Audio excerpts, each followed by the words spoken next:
ഇപ്പോഴാണെങ്കിൽ ബോഗൻവില്ലകളൊക്കെ നിറയും പൂത്തു നിൽക്കുന്ന ഒരു സമയമാണ്. ഞങ്ങളുടെ കയ്യിലും കുറച്ച് ബോഗൻവില്ല ചെടികളുണ്ട്. എന്നാൽ അതൊന്നും റീപോട്ടിങ്ങോ പ്രൂണിങ്ങോ ഒന്നും നടത്താതെ കുറേയായി. അതുകൊണ്ട് തന്നെ കുറച്ച് ചെടിച്ചട്ടികളൊക്കെ വാങ്ങിയിട്ട് തന്നെ കാര്യം ഓർത്തിട്ട് വന്നതാണ്. വീടിൻ്റെ അടുത്ത് തന്നെയുള്ള ഒരു കടയാണ്. കട എന്ന് പറയാൻ പറ്റത്തില്ല, വീട്ടിൽ തന്നെയാണ് അവരിതിങ്ങനെ വിൽക്കുന്നത്. ഹോൾസെയിലായിട്ടും വിൽപ്പന നടത്തുന്നുണ്ട്. അങ്ങനെ നമുക്ക് ഒരു ചട്ടിക്ക് 20 രൂപ നിരക്കിൽ കിട്ടി. 6-7 വർഷത്തോളം പഴക്കമുള്ള ചെടികളാണിത്. മുറ്റത്തിൻ്റെ പണിയൊക്കെ നടക്കുന്ന സമയത്ത് ഈ തെങ്ങിൻ ചോട്ടി കൊണ്ട് ഇട്ടതാണ്. പിന്നെ അതൊന്നും തിരിഞ്ഞു നോക്കിയിട്ടേ ഇല്ലായിരുന്നു. അതിലൊരു ചെടിക്കാണ് ഇതുപോലെ വേരിയേഷൻ സംഭവിച്ചിട്ടുണ്ട്. പഠിക്കുന്ന സമയത്തും അത് കഴിഞ്ഞും ഏതൊറുക്കത്തിൽ ചോദിച്ചാലും എനിക്കറിയുന്ന ഒരേ ഒരു കാര്യം മ്യൂട്ടേഷൻ എന്നുള്ളതാണ്. Mutation is A sudden heritable change. അതെ, ഇവിടെയും അങ്ങനെ ഒരു കാര്യമാണ് സംഭവിച്ചിരിക്കുന്നത്.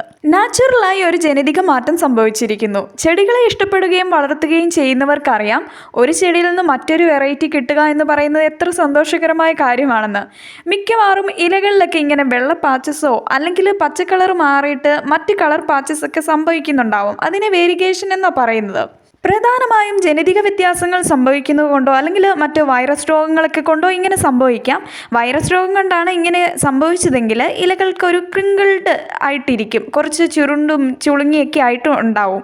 ആർട്ടിഫിഷ്യലായിട്ട് ഇങ്ങനെ വേരിഗേഷനൊക്കെ ചെയ്യാമെന്ന് പറയുന്നത് കുറച്ച് ബുദ്ധിമുട്ടുള്ള കാര്യമാണ്. പ്രധാനമായിട്ട് കെമിക്കലുകളൊക്കെ ഉപയോഗിച്ച് ചെയ്യാറുണ്ട്. അവയൊക്കെ കാർസിനോജനിക് ആയിട്ടുള്ള കെമിക്കലുകളാണ് താനും.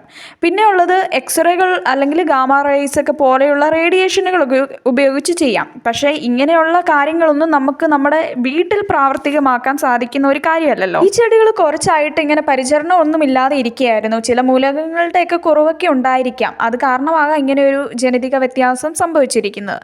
നിങ്ങൾക്ക് ഇതുപോലെ നാച്ചുറലായിട്ട് ഏതെങ്കിലും ചെടികളിലൊക്കെ വേരിഗേഷനൊക്കെ സംഭവിച്ച് കിട്ടിയിട്ടുണ്ടെങ്കിൽ ആ കമ്പ് സംരക്ഷിച്ചിട്ട് ബാക്കി ഭാഗമൊക്കെ വെട്ടി നിർത്താവുന്നതാണ്. ഇവിടെ എനിക്ക് ഈ 2 ചെടിയും ഒരുപോലെ വേണം എന്നുള്ളത് കൊണ്ടാണ് ഈ കമ്പിൽ തന്നെ ഒരു ലെയർ ചെയ്തിട്ട് വേര് വന്നതിന് ശേഷം മുറിച്ച് നടാമെന്നാണ് ആലോചിക്കുന്നത്. ഇങ്ങനെ വേരിഗേഷൻ സംഭവിച്ച കമ്പുകളിൽ നിന്ന് നമ്മൾ വീണ്ടും മുറിച്ചെടുത്ത് നട്ടാലും ആ വേരിഗേഷൻ അത് മെയിൻറ്റെയിൻ ചെയ്യുന്നതാണ്. പരിചരണമൊന്നും ഇല്ലാതിരുന്നത് കൊണ്ട് തന്നെ പലതിൻ്റെ വേരുകളൊക്കെ അങ്ങ് എത്തിയിട്ടുണ്ടായിരുന്നു. റിപ്പോർട്ട് ചെയ്ത് വേര് പിടിക്കാൻ കുറച്ച് സമയം എന്താണേലും എടുക്കും. മഴയൊക്കെ പെയ്ത് ഇപ്പം നല്ല പ്രകൃതി നന്നായിട്ട് അനുകൂലമായിട്ട് നിൽക്കുന്നത് കൊണ്ട് തന്നെ കുഴപ്പമൊന്നും ഇല്ല എന്നാണ് തോന്നുന്നത്. പ്രൂണിങ് ചെയ്യുന്ന സമയത്ത് നമുക്ക് ധാരാളം കമ്പുകൾ കിട്ടുമല്ലോ. അത് പാകാനായിട്ട് ഞാനിവിടെ ചെയ്യുന്നത് പ്ലാവിൻ്റെയൊക്കെ ഇലകൾ ഇങ്ങനെ എടുത്തിട്ട് കുമ്പിൾ പോലെ മടക്കിയാക്കി അതിനുള്ളിൽ മണ്ണ് നിറച്ചിട്ട് ഒരു ചാല് കീറി അതിൽ ഈ മടക്കിയ ഇലകളൊക്കെ വെച്ച് മണ്ണ് നിറച്ച് കമ്പ് നടുകയാണ് ചെയ്യുന്നത്. എന്നിട്ട് എന്ത് ചെയ്യും, മണ്ണ് മുഴുവനായിട്ട് അതിൻ്റെ മുകളിലേക്ക് നിരത്തും. ഇങ്ങനെ ചെയ്യുന്ന സമയത്ത് ഈ കമ്പുകളൊക്കെ മണ്ണിനടിയിൽ നിൽക്കുന്നത് കൊണ്ട് തന്നെ വളരാൻ അനുകൂലമായ ഒരു കാലാവസ്ഥയും കിട്ടും. വേര് പിടിച്ച് കഴിയുമ്പോൾ നമുക്ക് ഈ ഇലക്കൊമ്പുകൾ നമുക്ക് പൊക്കിയെടുത്തിട്ട് വേറെ ഇതിലേക്ക് നടാം. അപ്പോൾ ആ സമയത്ത് വേരിനൊന്നും അധികം ഇളക്കമൊന്നും തട്ടാതെ നമുക്ക് കിട്ടും.